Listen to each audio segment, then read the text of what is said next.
Hello बच्चों, कैसे हैं आप सभी। उम्मीद करता हूँ बहुत अच्छे हैं और पढ़ाई भी अच्छे से ही कंटिन्यू कर रहे हैं।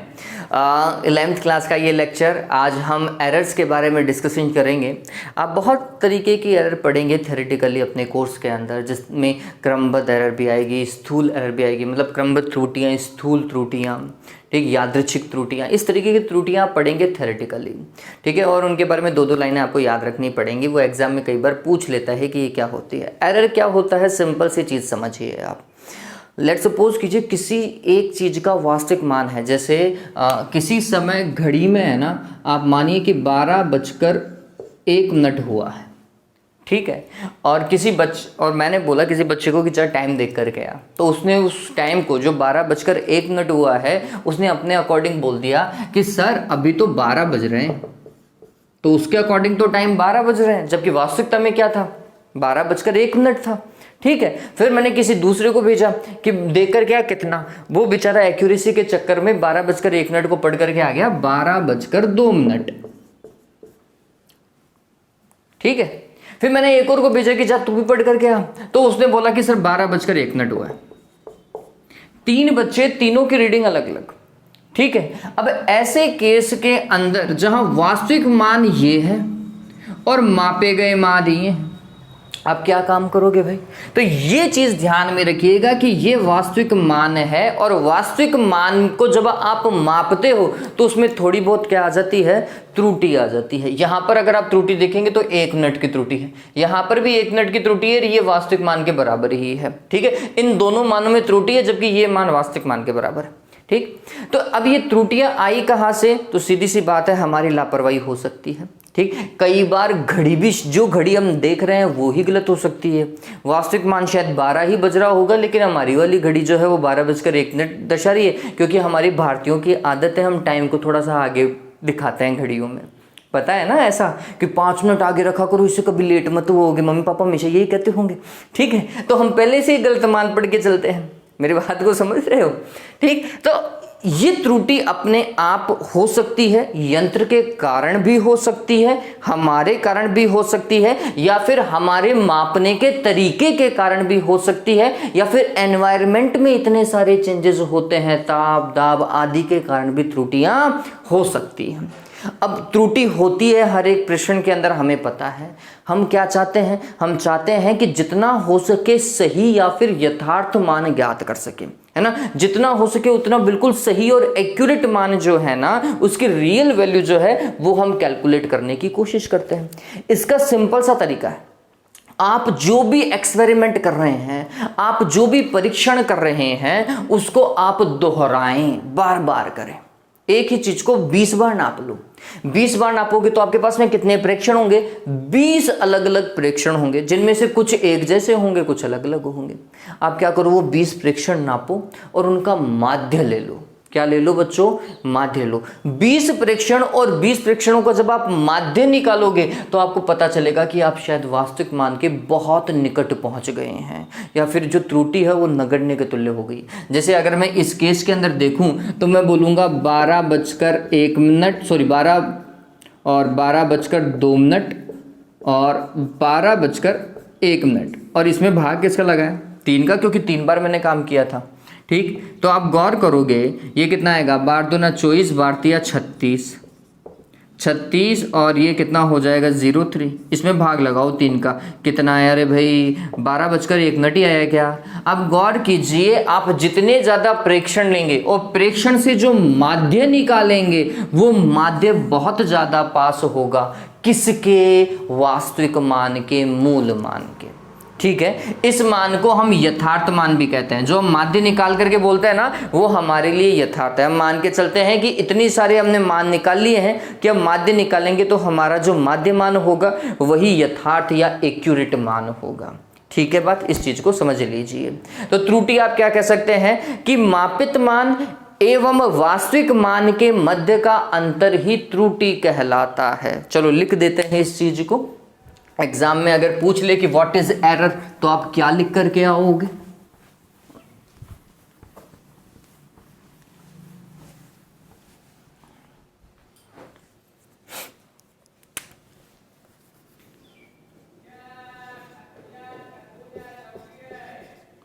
एरर, त्रुटि। त्रुटि के लिए क्या लिखना है? वास्तविक, ब्रैकेट में देखिए वास्तविक को क्या लिख सकते हैं आप? यथार्थ भी लिख सकते हैं और आप माध्यमान भी लिख सकते हैं। ठीक है, यथार्थ मान या माध्यमान। वास्तविक मान तथा मापित मान। मापित मान, मापित मान कौन सा? आपने प्रेक्षण किया होगा, कोई एक्सपेरिमेंट किया होगा, उसमें प्रेक्षण लिए होंगे, ऑब्जर्वेशन ली होगी। ठीक, या इसको हम और क्या बोल सकते हैं? मापित मान को और क्या बोला जा सकता है? देखो अभी नाम याद था, अभी वापस से भूल गया हूं मैं। चलिए, मापित मान ही लिख लो। के मध्य का अंतर ही त्रुटि कहलाता। त्रुटि कहलाता है। The difference between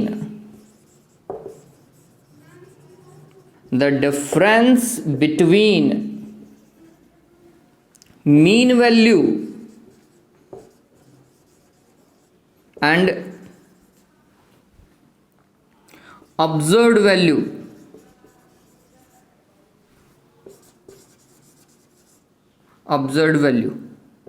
is known as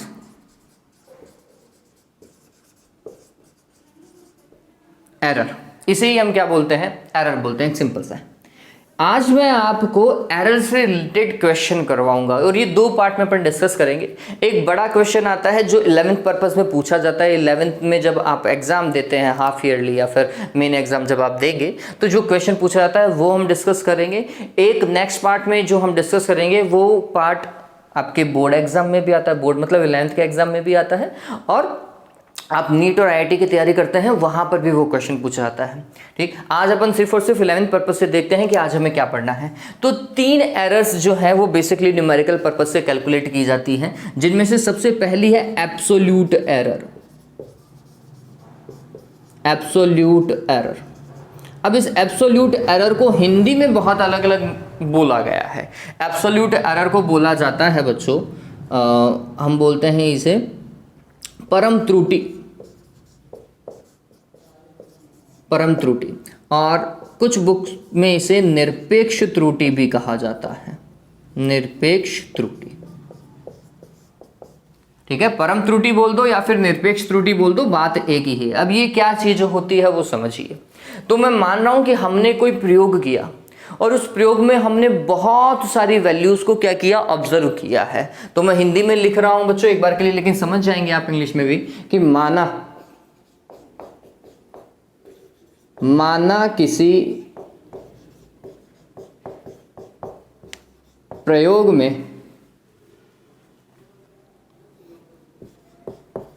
राशि के n प्रेक्षण लिए गए हैं।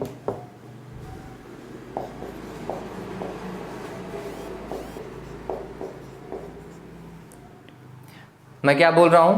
Let's suppose that in an experiment we have calculated an observation of a physical quantity. हमने कितनी ऑब्जर्वेशन ली? n ऑब्जर्वेशन ली किसी भी फिजिकल क्वांटिटी की, किसी भी भौतिक राशि की। तब वे मापित मान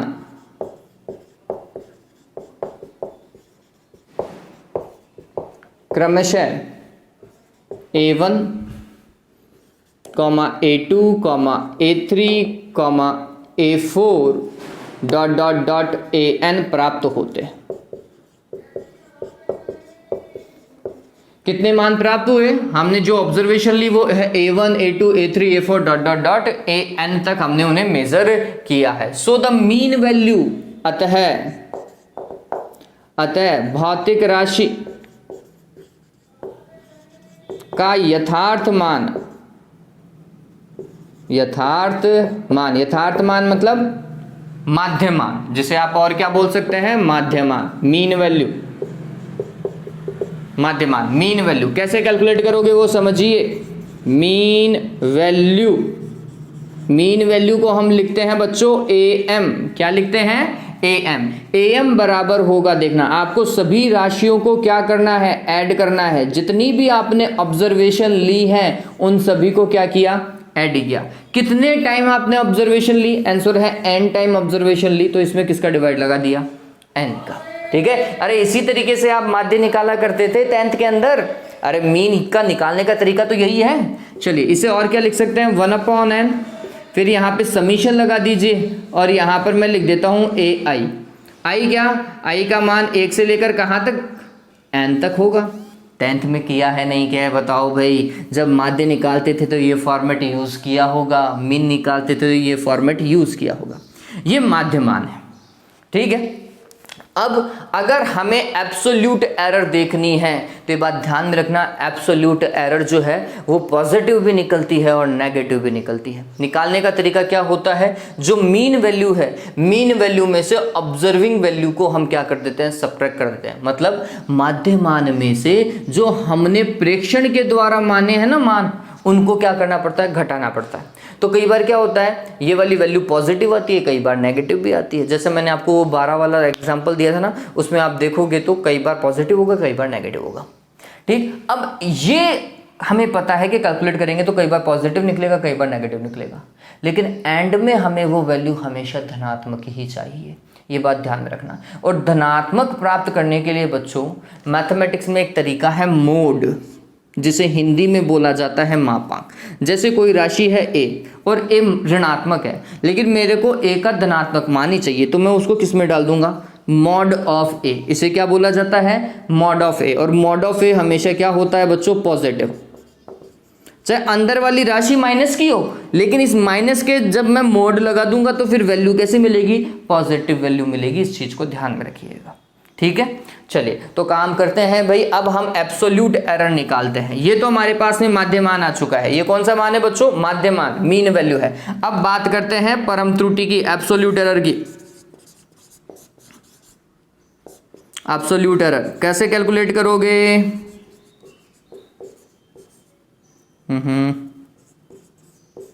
सिंपल सा तरीका है। जैसे मैंने बोला कि पहले मान में एब्सोल्यूट एरर कैलकुलेट करनी है, तो हमने लिखा डेल A1। ठीक है, डेल A1 क्या होगा, जो भी माध्य मान है, ये माध्य मान AM, इसमें से मापित मान को घटा दो, ऑब्जर्व्ड वैल्यू को घटा दो। ठीक है, कैसे कैलकुलेट करेंगे, तो हमने बोला कि A1 में कितना एरर है, A1 में एरर कैसा होगा, mean value minus observed value. ठीक है, मीन वैल्यू में से क्या करोगे, ऑब्जर्व्ड वैल्यू को कैलकुलेट करोगे। मैं फॉर्मूला लिख देता हूं, इसका मतलब होता है mean value minus observed value. Hindi में आप क्या लिखोगे, माध्य मान, और माध्य मान में से किसको घटाएंगे, मापित मान को या प्रेक्षित मान को। ठीक है, अब मैंने आपको क्या बताया था, ये मान हमेशा क्या होना चाहिए, प्लस का होना चाहिए, तो हमने इसके लगा दिया मोड। अगर इसके मोड लगाओ तो फिर इसके भी मोड लगाओ। ठीक है, तो ये मान हमेशा कैसा आएगा, प्लस का ही आएगा। ठीक, चलो फिर ऐसे निकालो A2 के अंदर, A2 में कैसे होगा, वही तरीका है, माध्य मान में से किसको घटा दो, A2 को घटा दो और उसके क्या लगाओ, ऐसा। फिर A3 के अंदर आप देखो, A3 में कैसा देखा जाएगा, A3 में ऐसा देखा जाएगा। AM में से किसको सब्ट्रैक्ट करेंगे, A3 को सब्ट्रैक्ट करेंगे। ऐसे ही फाइनली किस में, तो हमने बोला AN में देखो, AN में परम त्रुटि कितनी होगी, तो ये होगा AM माइनस AN और उसका क्या, माध्य। ठीक है, ये आ गई क्या भैया, एब्सोल्यूट एरर, परम त्रुटियां आ गई। अभी आपको ऐसा लगेगा कि सर क्या बता रहे हैं, लेकिन जैसे ही आप एक न्यूमेरिकल करोगे ना, आपको ऑटोमेटिकली समझ में आ जाएगा, हर बार की तरीके से। बस एक सवाल की देरी है, एक सवाल की देरी है, बस अपनी सारी चीज़ें लगातार चालू कर देंगे, आपको खुद को पता चलेगा कि आगे क्या करना है। ठीक है, तो अभी इस चीज़ को समझिए, हमने क्या करना है, जो भी वैल्यू दी हुई है उसका माध्य निकालना है। माध्य निकालने के बाद में उनमें निरपेक्ष त्रुटि निकालनी है, एब्सोल्यूट एरर निकालना है। ठीक है, ये पहला पार्ट हुआ, जल्दी से उतारो इसे, मैं वीडियो को चेक करता हूँ, नहीं तो फिर वीडियो को पॉज कर लिया करो, है ना। अभी आपके पास में टाइम है, आप इस वीडियो को पॉज कर लीजिए और आसानी से इस चीज़ को उतार लीजिएगा, और ये आपके नोट्स में होना चाहिए। ठीक है, चलो बहुत सारे बच्चे मेरे को ये बोल रहे हैं कि सर इनको नोट्स को आप किस में डाल दीजिए, टेलीग्राम में डाल दीजिए। बच्चों देखो, मैं आपको एक चीज़ बताता हूँ, जो मैं यहाँ पे करवा रहा हूँ प्लीज़ आप उसे अपने नोट्स में उतारते जाएं। मैं आपको बना बनाया या पका पकाया खाना दे दूँगा, इससे आपको कोई फ़ायदा नहीं होने वाला। मेरी बात को मान करके चलो, मेरी बात को मान करके चलो। आप स्कूल जाते हैं, स्कूल में जो टीचर बोलता है उसे आप नोट्स में उतारते हैं, उसे नोट्स में उतारते हैं ना, वो चीज़ आपको अच्छे से समझ में आती है। बजाय कि अगर टीचर आपको ऐसे ही नोट्स बांट दे ना, आप कभी उसे नहीं पढ़ने वाले हो। ये बात ध्यान में रखना, ठीक है। तो सबसे अच्छा तरीका क्या है, जो मैं पढ़ा रहा हूं उसे कॉपी पेन लो और उतारते चलो, ठीक है। यही तरीका रहेगा। तो कॉपी पेन लो और उतारो।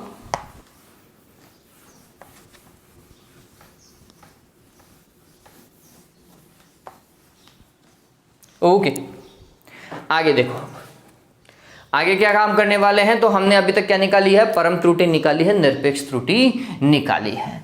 अब हम देखते हैं माध्य परम त्रुटि। नेक्स्ट जो पॉइंट है हमारे पास में वो है माध्य परम त्रुटि, या फिर माध्य निरपेक्ष त्रुटि, या फिर माध्य निरपेक्ष त्रुटि भी इसे कह सकते हैं। इंग्लिश में बोलेंगे mean absolute error, mean absolute error. कैसे, देखो परम त्रुटि आप निकाल चुके हो, उसका आपको सिर्फ और सिर्फ क्या लेना है, माध्य लेना है। मैं क्या बोल रहा हूं, लास्ट वाले पॉइंट पे हमने क्या कैलकुलेट किया था, एब्सोल्यूट एरर कैलकुलेट किया था, उसका आपको क्या लेना है, मीन। कैसे लेते हैं वो समझिए। तो देखो इसको लिखने का तरीका क्या होगा, आपने लास्ट वाले में निकाला था डेल ए एम, ठीक है, और उसका क्या मोड है ना। और अब मैं इसके ऊपर क्या लगा देता हूं, क्या, माध्य, ठीक है। क्या लगा दिया अपन ने, माध्य निकाल दिया। अब ये कैसे होगा, बहुत सिंपल सा तरीका है। सारे जितने भी मान हैं A1 प्लस A2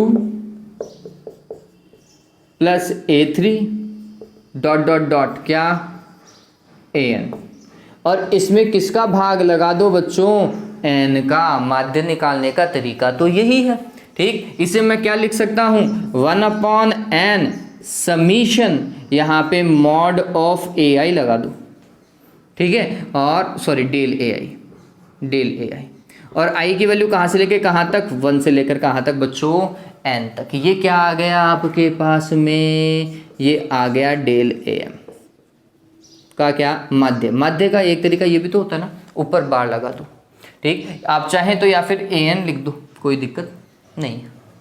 वैसे आप AN लिख दीजिए ताकि आपको पता रहे, AN लिख दो, ज़्यादा ठीक रहेगा। ये आया माध्य परम त्रुटि, ठीक। इसके बाद में हम निकालेंगे बच्चों third one, relative error. Relative error English में नाम एक ही है, हिंदी में नाम बहुत अलग अलग हो जाते हैं, ठीक। रिलेटिव एरर को दो तरीके से लिखा जा सकता है। सामान्यतः हम इसे आपेक्षिक त्रुटि बोलते हैं, जो जनरल वर्ड है वो इसका आपेक्षिक त्रुटि, ठीक, रिलेटिव एरर।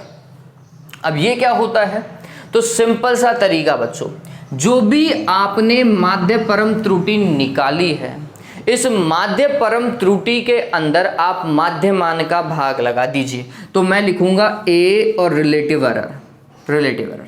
ये क्या होगा, सिंपल सा तरीका है, माध्य त्रुटि कौन सी है, ये माध्य परम त्रुटि, मतलब मॉड ऑफ डेल AN का बार, और इसमें किसका भाग लगाना है, माध्य मान का भाग लगा देना है। इसमें किसका भाग लगा देना है, माध्य मान का भाग लगा देना है। क्या आ जाएगा, आपेक्षिक त्रुटि आ जाएगी। क्या आएगी बच्चों, ये आपेक्षिक त्रुटि है, सिंपल है, ठीक। फिर लास्ट वन जो हमें कैलकुलेट करनी होती है, परसेंटेज एरर, प्रतिशत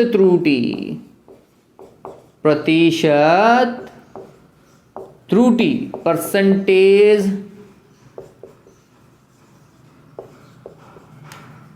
एरर। परसेंटेज एरर क्या होगा, ये है, इसको परसेंटेज में कन्वर्ट कर दो, ठीक है। तो मैं A परसेंटेज लिख देता हूं। ये क्या होगा बच्चों, इसके परसेंटेज निकालने का तरीका यही होगा, डेल ए एन का mod divided by A M, और इसको परसेंटेज में कन्वर्ट करने के लिए 100% से मल्टीप्लाई कर दो। Simple, clear cut. ठीक है, तो ये रिप्रेजेंटेशन का तरीका है, ये आप पे डिपेंड करता है कि आप इसे कैसे रिप्रेजेंट करते हैं।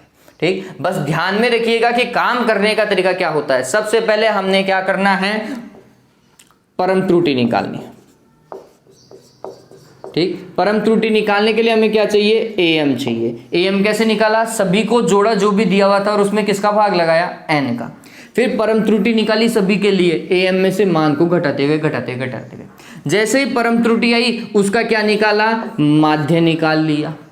फिर माध्य निकालते ही हमने उसमें किसका भाग लगा दिया, माध्यमान का भाग लगा दिया। फिर माध्यमान का भाग लगाने के बाद में हमने उसको किससे गुणा किया, 100 से गुणा कर दिया, 100% से गुणा कर दिया, हमारा काम हो जाएगा, सारी एरर खत्म। ठीक है, अब ये सारी चीजें एक बार के लिए उतार लो, फिर एक एग्जाम्पल करते ही आप बोलोगे कि सर ये तो बहुत सिंपल है, हम खुद ही कर सकते हैं, बचे हुए सवाल हम खुद ही कर लेंगे। इवन मैं आपको 1 या 2 सवाल तो करवाऊंगा ही करवाऊंगा, एक तो करवाना ही है, 2 और करवाने की कोशिश सोचेंगे। चलिए पहले उतारो इसे, जल्दी से उतारो, फिर क्वेश्चन करते हैं। और जो आपकी बुक का क्वेश्चन है वही डील करने की कोशिश करेंगे, उसी को ही कर लेते हैं, और फिर मैं आपको अदर एग्जाम्पल और बता दूंगा। आपकी बुक में एनसीईआरटी में एग्जाम्पल नंबर 2.7 है इससे रिलेटेड, वो अपन सॉल्व करेंगे, उसके बाद में आगे देखते हैं। ठीक है,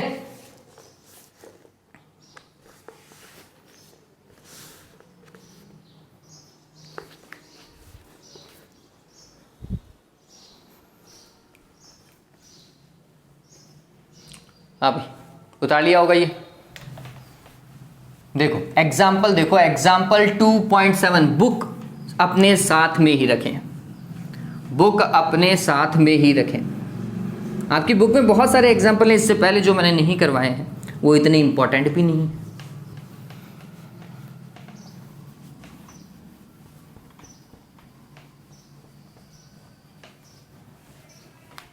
देखो क्या बोल रहा है, इंग्लिश मीडियम वाले अपनी बुक निकाल लीजिएगा, एग्जाम्पल नंबर तो वही है 2.7। एक सरल लोलक के आवर्तकाल के 5 प्रेक्षणों में मापित मान क्रमशः, देखिए मापित मान दिए हुए हैं। एग्जाम्पल क्या है, क्वेश्चन मैं लिख देता हूं, एक सरल लोलक के आवर्तकाल तो सभी को पता है बच्चों, आवर्तकाल के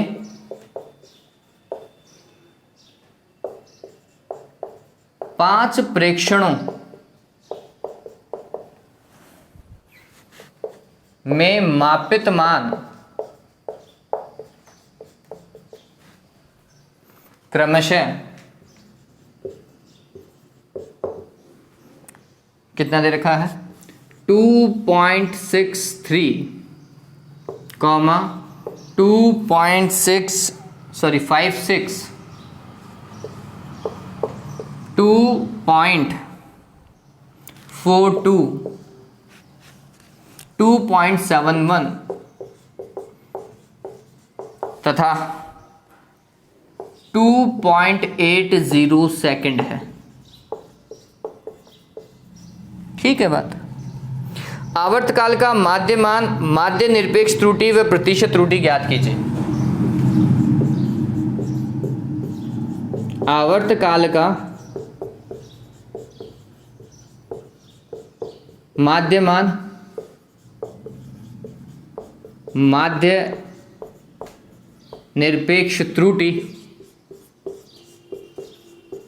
तथा प्रतिशत त्रुटि ज्ञात कीजिए।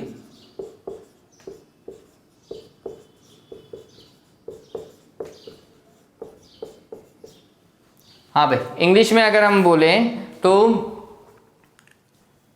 The 5 observations of a simple pendulum, है ना, the 5 observation of time period for a simple pendulum are respectively 2.62, 2.56, 2.42, 2.71 and 2.80 second.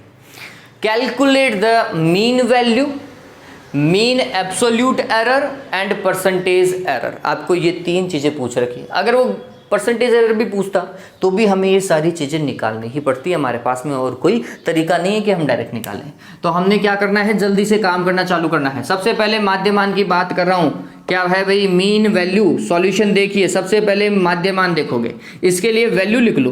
A1 की वैल्यू देखो क्या दे रखी है इन्होंने, 2.63 सेकेंड। स्मॉल ऐसा आएगा भाई, लिखने का तरीका समझिएगा। A2 की वैल्यू कितनी, 2.56 सेकेंड। फिर A3 की वैल्यू कितनी, 2.42 सेकेंड। A4 की वैल्यू कितनी, 2.71 सेकेंड। A5 की वैल्यू कितनी, 2.80 सेकेंड। ऐसा ही दिया हुआ है, ठीक है। Absolute error, sorry, mean value की बात करते हैं सबसे पहले। किसकी बच्चों, मीन वैल्यू। मीन वैल्यू का मतलब कौन सा हुआ, माध्यमान, ठीक है। हम क्या कैलकुलेट कर रहे हैं, माध्यमान। अब 5 वैल्यू है ना, 5 के लिए क्या करोगे, AM निकालोगे। A1 plus A2 plus A3 plus A4 plus A5, और कितनी वैल्यू है, 5 है, इसलिए 5 का क्या लगाना पड़ेगा, डिवाइड। चलो भाई कैलकुलेट करो। AM कितना हुआ, A1 मतलब 2.63 प्लस 2.56 प्लस 2.42 प्लस 2.71 प्लस 2.80, और इसमें डिवाइड किसका जाएगा, 5 का जाएगा भाई, यही होगा। चलिए AM कैलकुलेट करते हैं। ऐड करो भाई, 3 6 9 9 तो 11, 11 और 1 12, 12 का 2 1 9 9 7 16, 16 और 4 20, 25, 25 और 6 31, 31 का 1 3 आएगा। 5 6 7 8 9 10 11 12 13, 13.12 में 5 का डिवाइड लगाना है। आप भी ऐड कीजिएगा, कैलकुलेशन मिस्टेक हो सकती है भैया, तो प्लीज़ ऐड कर लीजिएगा।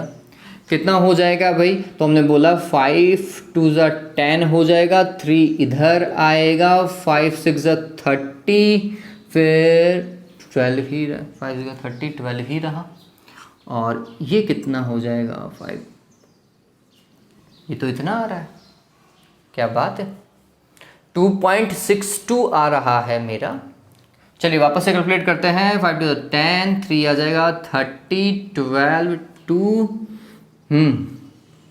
और ये एक आगे और देखोगे तो आगे इतना हो रहेगा।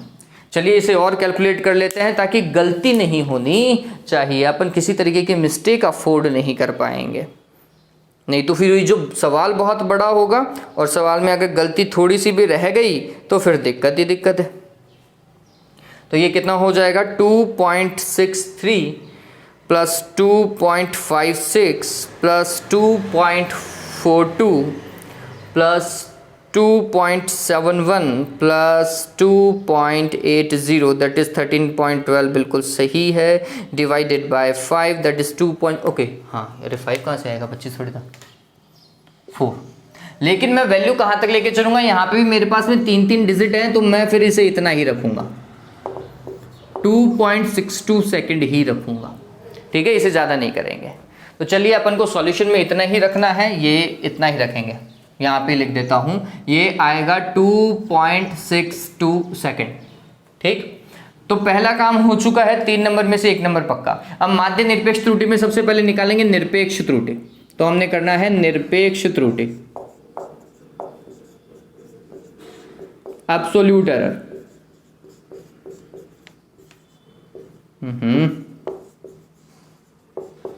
एब्सोल्यूट एरर देखो भाई, तो ये होगा डेल A1। डेल A1 क्या होगा, AM में से किसको सब्ट्रैक्ट करो भाई, A1 को।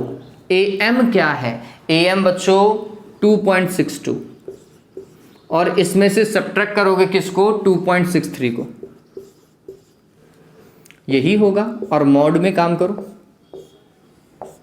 है ना, कितना आएगा भाई, ये ज़्यादा है, इसमें से इसको घटा दो, कोई दिक्कत नहीं है, हमें तो प्लस में तो लिखना है। कितना आएगा, 0.01 सेकेंड, यही आएगा। यूनिट मत खा जाना, पता चले यूनिट छोड़ दो तुम। फिर डेल A2 देखो, डेल A2 क्या होगा, AM में से A2 को सब्ट्रैक्ट करो, AM 2.62 में से सब्ट्रैक्ट किया किसको, 2.56 को, 4 इसके और 2 इसके, 6 हो जाएगा, 0.06 सेकेंड करके देख लीजिएगा, इतना ही आएगा। प्लस का ही लिखना है। डेल 83 देखिए ये क्या होगा, AM में से किसको सब्ट्रैक्ट किया, A3 को, 2.62 में से सब्ट्रैक्ट करना है किसको, 2.42 को, कितना आएगा, 0.10, बहुत ज़्यादा है अभी, नहीं 20 आएगा, 20,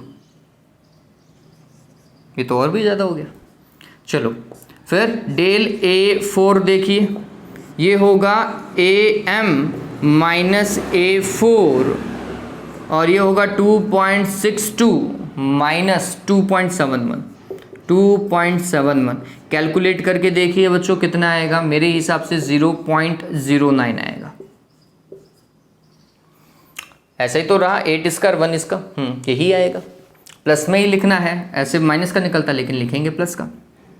फिर डेल A5 फाइनली कितना होगा, AM में से किसको सब्ट्रैक्ट करेंगे, A5 को, AM की वैल्यू 2.62, इसमें से सब्ट्रैक्ट करना है आपको 2.80 को, कितना आएगा, 10 और 8 इसके, तो हो जाएगा 18, 0.18 सेकेंड। ठीक है, ये वाली एरर्स हमें मिली। अब हमें क्या निकालना है, मीन ही तो निकालना है, तो हमने बोला डेल AN और इसके ऊपर बार, ये चाहिए हमें, तो माध्य निरपेक्ष त्रुटि, क्या चाहिए, माध्य निरपेक्ष त्रुटि, मीन एब्सोल्यूट एरर, यही तो पूछ रहा है। चलो तो क्या हो जाएगा, del A1 plus del A2 plus del A3, ये डेल इसको बोलते हैं, plus del A4 plus del A5 और इसमें सब्ट्रैक्ट किसका लगाएंगे बच्चों, 5 का भैया। माध्य तो ऐसे ही निकलेगा, जोड़ो सभी को, 0.01 प्लस 0.06 प्लस 0.20, ये बहुत ज़्यादा था, प्लस 0.09 प्लस 0.18 और इसमें डिवाइड लगेगा किसका, 5 का। ठीक है, चलो ये तो हो जाएगा 0.07, ये 0.27 यहाँ तक, 0.09, 9 दूनी 18, 9 × 27, 7 दूनी 14, ऐसा आएगा, 0.54 आएगा। तो ये हो गया 0.54 और उसमें डिवाइड किसका, 5 का। लगाओ भाई कितना आएगा, 0 और ये 1, फिर इसमें जाएगा नहीं तो एक 0 और आएगा और ये 8। ठीक है, इतना आएगा, 0.108 सेकेंड। जल्दी से उतारो इस चीज़ को, जल्दी से उतार लीजिए बच्चों। ये अभी तक हमने दूसरी चीज़ कैलकुलेट कर ली है, माध्य निरपेक्ष त्रुटि। हमने क्या कैलकुलेट किया है, माध्य निरपेक्ष त्रुटि को कैलकुलेट कर लिया है और वो कितना आ रहा है, 0.108, जिसे मैं कन्वर्ट करूंगा बच्चों किसके अंदर, 0.11 लिख सकता हूं क्या, 8 को शिफ्ट कर दो तो 0 किस में कन्वर्ट हो जाएगा, 1 में कन्वर्ट हो जाएगा। यही तो है ना बच्चों। चलिए, तो मेरे को ये चाहिएगा, ये नहीं चाहिए, इनको हटा देता हूँ।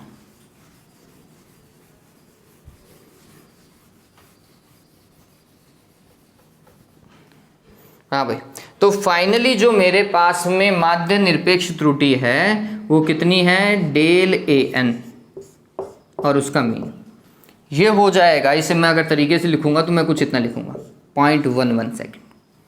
ठीक है, चलिए अब आगे काम करते हैं। आगे कैसे काम करेंगे, हमें क्या निकालना है, प्रतिशत त्रुटि। अगर आपने प्रतिशत त्रुटि तरीके से समझा है, परसेंटेज एरर, प्रतिशत त्रुटि, परसेंटेज एरर बहुत सिंपल है बच्चों। परसेंटेज एरर को हम निकालने के लिए हम बोलते हैं कि ये जो माध्य निरपेक्ष त्रुटि है, इसमें भाग लगाओ माध्यमान का और उससे गुणा कर दो किससे, 100% से। तरीका यही होता है। ये कितना है 0.11 में डिवाइड लगाया am का, am कितना है 2.62 और इसको मल्टीप्लाई करो 100 से और परसेंटेज लिख दीजिएगा। ठीक है, इसको 100 से मल्टीप्लाई करने पर तो ये तो 1 हो जाएगा, 11 हो जाएगा। 11 में 2.62 का डिवाइड लगा करके परसेंटेज लिख दीजिएगा। बताओ भाई कितना आएगा, ऑलमोस्ट 4, ऑलमोस्ट बोल रहा हूँ, एग्जैक्ट नहीं पता, ऑलमोस्ट 4 है ये तो। 11 में डिवाइड लगाया 2.62 का 4.19%, कितना आएगा 4.19%, इतना परसेंटेज एरर है। ठीक, हाँ भाई, इसको सरलोलक के आवर्तकाल को, इसका टाइम पीरियड कैसे लिखा जाएगा, लिखने का तरीका समझिए। टाइम पीरियड लिखने का तरीका होता है am plus minus del an mod. मतलब am की वैल्यू कितनी थी हमने जो निकाली 2.62 प्लस माइनस डेल an जो आपने निकाला 0.11, ये 0.11 और यहाँ पे लगाओगे सेकंड, यूनिट तो चलेगी ना। इस तरीके से लिखा जाता है किसी भी क्वांटिटी को। आप देखोगे आगे आने वाले क्वेश्चन ऐसे ही लिखे हुए होंगे इस तरीके से, तो समझ जाइएगा कि ये तो वास्तविक मान है, एक्चुअल वैल्यू है, और ये वाली क्या है, मीन एब्सोल्यूट एरर है, माध्य निरपेक्ष त्रुटि है। ठीक है, अभी तो आपको ये उतारना है ना, और क्वेश्चन कंप्लीट हो चुका है। इसके बाद में एक सवाल और करवाता हूं और आपके सारे लॉजिक क्लियर हो जाएंगे। जल्दी से उतारो इस चीज को, जल्दी से उतार लीजिए, फिर एक छोटा सा क्वेश्चन और कर लेते हैं और काम कंप्लीट हो जाएगा अपना। उम्मीद करता हूं ये चीज समझ में आ गई होगी आपको।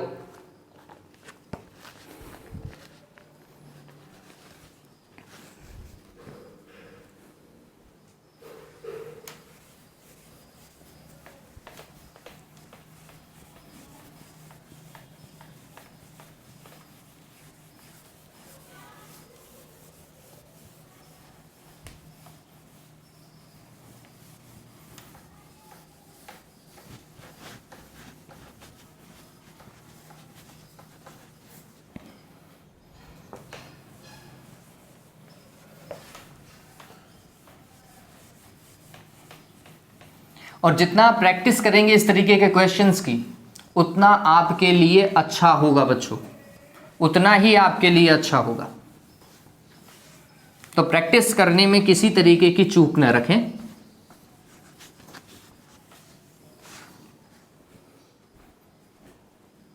देखिए क्वेश्चन क्या है, एक प्रयोग में मापी गई छड़ की लंबाई, अभी आपके बुक में नहीं है, एक प्रयोग में मापी गई छड़ की लंबाई 2.48 मीटर, 2.46 मीटर, 2.49 मीटर, 2.49 मीटर तथा 2.46 मीटर है। ये क्या है, ऑब्जर्व्ड वैल्यू है बच्चों, मापित मान।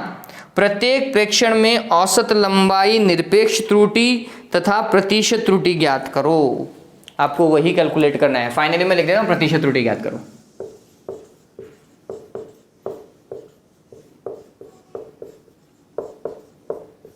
तो सारी चीजें ही कैलकुलेट करनी पड़ेंगी। हाँ भाई, क्या बोल रहे हैं इंग्लिश में समझ लीजिए।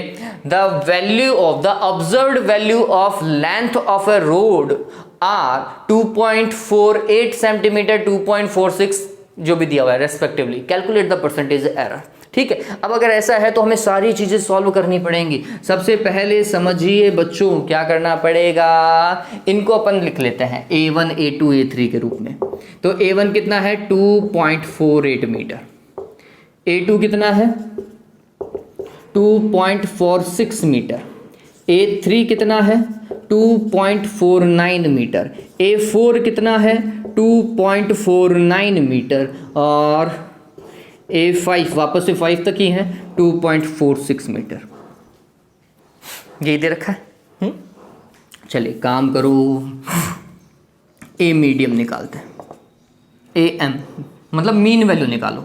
क्या होगा, A1 plus A2 plus A3 plus A4 plus A5 divide by 5, यही होगा। A1 की वैल्यू कितनी है, 2.48 plus 2.46 plus 2.49 plus 2.49 plus 2.46 divide by 5, यही आएगा। चलिए होगा कितना, देखो 8, 8 से 14, 14 और 6, 14 और 6 20 और 3 23, 23, 23 और 7 30, 30 और 2 32, 32 और 6 38,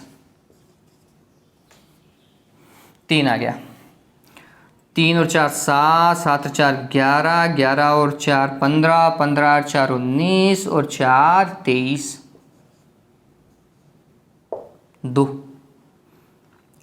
4 6 8 10 12,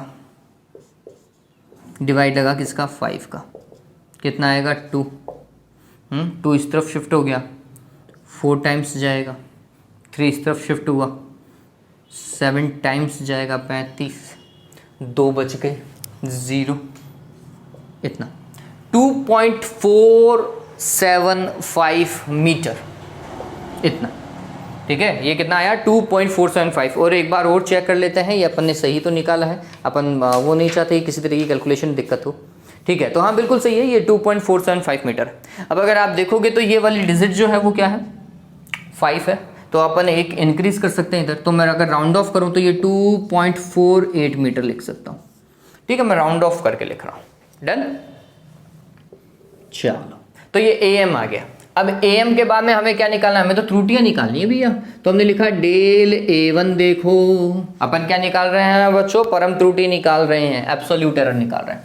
तो डेल A1 क्या होगा, AM में से A1 को सब्ट्रैक्ट कर दो, AM कितना है 2.48 है, देखो उधर में से 2.48 को ही सब्ट्रैक्ट करो, पहला कितना आ रहा है 0, फिर डेल A2 देखो, AM में से A2 को सब्ट्रैक्ट करना है, 2.48 में से 2.46 को सब्ट्रैक्ट करना है, कितना आएगा 0.02 मीटर।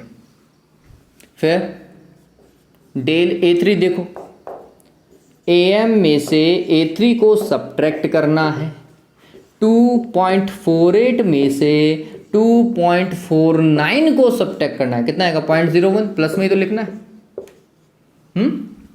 फिर डेल A4 देखो, ये भी सेम ऐसा का ऐसा ही है क्या, अरे यही है ना, यही वाली वैल्यू थी, 2.48 में से 2.49 को सब्ट्रैक्ट करना था, आएगा 0.01 मीटर। फिर डेल A5 फाइनल कितना है भाई, AM में से A5 को सब्ट्रैक्ट करना है, 2.48 में से 2.46 को सब्ट्रैक्ट करना है, यही तो था ना 46, कितना है 0.02 मीटर। ठीक है, हमें मीन वैल्यू निकालना है, अब मीन एब्सोल्यूट एरर है ना, माध्य परम त्रुटि या फिर निरपेक्ष त्रुटि। ठीक, कैसे कैलकुलेट करेंगे भाई, इन सबको जोड़ो और 5 का डिवाइड लगा दो, है ना, तो 0 plus 0.02 plus 0.01 plus 0.01 plus 0.02 divide by 5, कितना आएगा रे देवताओं, देखो 2 3 4 6 0.06 डिवाइड बाय 5, कितना होगा भाई, कैलकुलेट करो 0.012, यही आएगा मीटर, जिसे ऑलमोस्ट अपन कितना लिखेंगे 0.01 मीटर लिखेंगे, इतने से ही काम चलेगा। ठीक है, ये आ गया क्या, डेल AM माध्य परम त्रुटि। अब डायरेक्ट निकालो प्रतिशत त्रुटि। प्रतिशत त्रुटि कैसे निकालेंगे, बहुत सिंपल है, प्रतिशत त्रुटि, और प्रतिशत त्रुटि को लिखेंगे परसेंटेज एरर। बताओ भाई कैसे, जो भी ये त्रुटि आती है डेल AM या डेल AN जो भी आपने लिखा, उसमें किसका डिवाइड लगाना है, AM का, उसे किससे गुणा कर देना है, 100% से गुणा कर देना है, यही तो है। चलिए मैं यहाँ पे AN ही लिख देता हूँ क्योंकि मैंने पहले AN ही लिखा है ना, चेंज नहीं करता है, आप कंफ्यूज नहीं हो। डेल AN ये क्या हो जाएगा, ये अभी आपने निकाला 0.01, इसमें डिवाइड लगाया AM का, AM का है रे भाई, ये रहा 2.48, और इसको मल्टीप्लाई करो किससे, 100% से, कितना आएगा, 1 में 2.48 का डिवाइड लगाओ, 1 में 2.48 का डिवाइड लगाने पर कितना आता है, ये भी उतना ही आएगा, ऑलमोस्ट 4 आएगा। 1 डिवाइडेड बाय 2.48,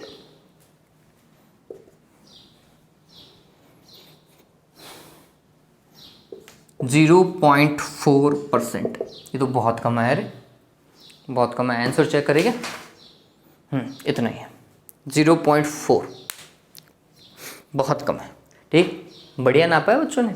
चलिए तो ये समझ में आया क्या करना है। सबसे पहले जो भी वैल्यू है उसका माध्यमान निकालो, ये पहला टास्क होना ही चाहिए। माध्यमान के बाद में माध्य परम त्रुटि निकालोगे तो परम त्रुटि पहले कैलकुलेट करो, फिर उसका माध्य निकाल लेना, ठीक है। और जैसे ही माध्य आ जाए तो जो भी ये त्रुटि आई है इस त्रुटि में माध्यमान का भाग लगाओ। ये जो त्रुटि आती है ना माध्य त्रुटि, इस माध्य त्रुटि में माध्यमान का भाग लगा दो, 100 से गुणा कर दो, आंसर सामने होगा। हाँ कैलकुलेशन हो सकती है, लेकिन बच्चों एग्जाम में 2 या 3 नंबर का सवाल आएगा आपके पेपर में, 11th के पेपर में, ठीक है। तो 3 नंबर के सवाल के लिए इतना काम हम कर सकते हैं, है ना, कर सकते हैं। चलिए, और वैसे अगर नहीं आया तो आपके टेस्ट में आएगा। उम्मीद करता हूं कि तब तक हालात नॉर्मल हो जाएं तो फिर आपको टेस्ट में ये सवाल देखने को मिलेंगे। क्वेश्चन जितने हो सके उतने करने की कोशिश कीजिएगा। Have a good day, take care.